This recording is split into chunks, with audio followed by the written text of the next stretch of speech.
Hello mga boss, ito yung before ng ating Honda Click 125 at ito na yung bagong refer natin. So ano yung mga pinalitan natin? Abangan! Ayan, so nag-order po tayo sa Shopee. This is worth 234 only. Diba? Napakamura. COD pa yan. Ayan. So ina-unbox na natin. Sa mga nagtatanong kung saan ko ito nabili at anong pangalan nito, dito po tayo nakabili. So ang pangalan nito is Polarized Film. So para po ito sa ating Honda Click 125. Ito yung polarized film. Ang liit lang, di ba?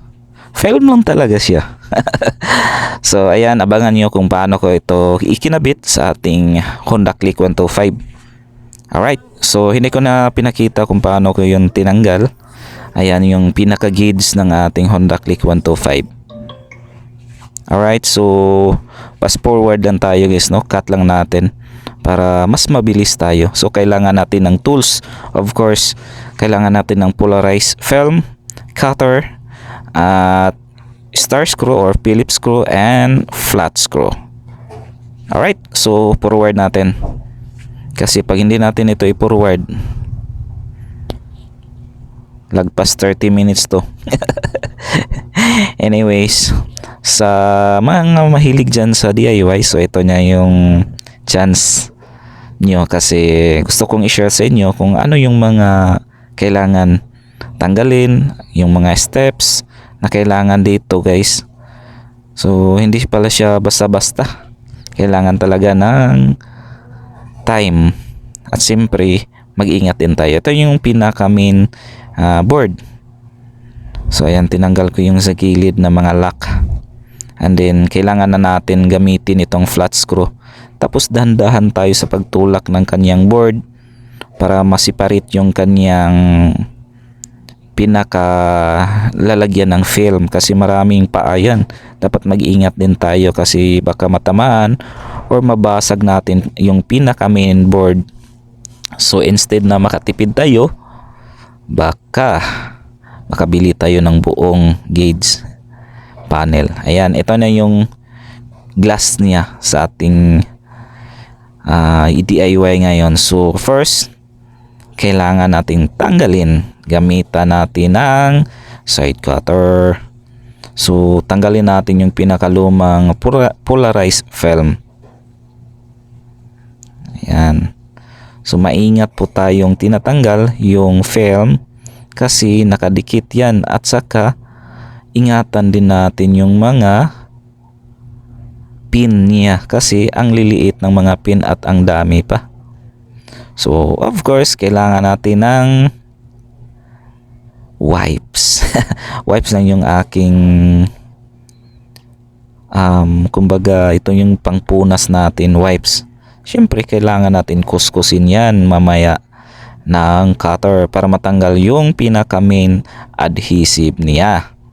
So ayan, so wipes lang muna yung ginamit natin. Siyempre kailangan natin ilabas yung pinaka power natin ngayon. Pinupunasan natin yun para matanggal yung mga unang layer na adhesive. Ayan. So wipes lang ang katapat. Of course, ito na yung pangmalakasan ng pangtanggal ng mga adhesive. Yung side cutter.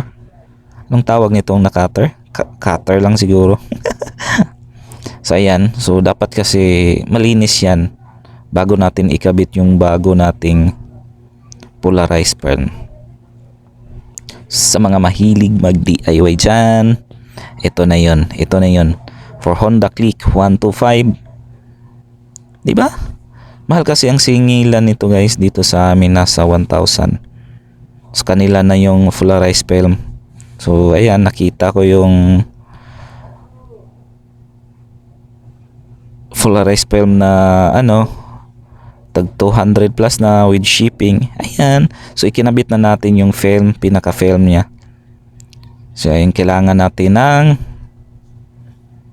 towel kasi may mga portion na bubbles po siya. Siguro kulang pa yung linis ko.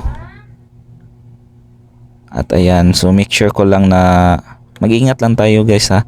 Baka mabali mo mabasag yung glass natin na. Naku po. Palit Palitan talaga yung buo guys pag yan mabasag natin. I don't know kung may mabibili pa tayong ganyan sa Shopee. Pero sa pagkakaalam ko buong panel gauge talaga ang bilhin mo dyan sa Honda.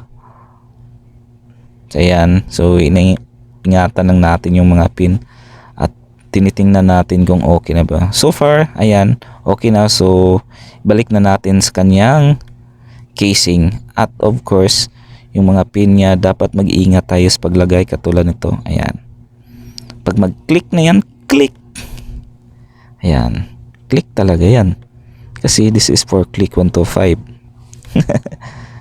So mga mahilig mag-DIY dyan mga boss, ayan yung dalawang para sa pin yan pag mag-press tayo.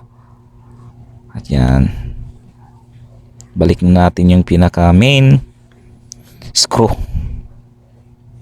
Actually pwede siya magkabaliktad kasi pareha lang ng size yung mga screw. Sana nga maging success tayo sa ating ginawa ngayon kasi nakakahiya naman sa inyo mga boss. Ayan, balik muna natin. So make sure lang na mahigpit yung mga tornilyo natin mga boss, no, para iwas kung may mga alikabok para hindi siya makapasok at yung mga tubig na ulan. Ayan, nasa labas kasi yung motor natin. You know, ang dumi. To the test. Wow. Whew. Sulit yung pagod natin sa paggawa, di ba? Ang linis. Thank you.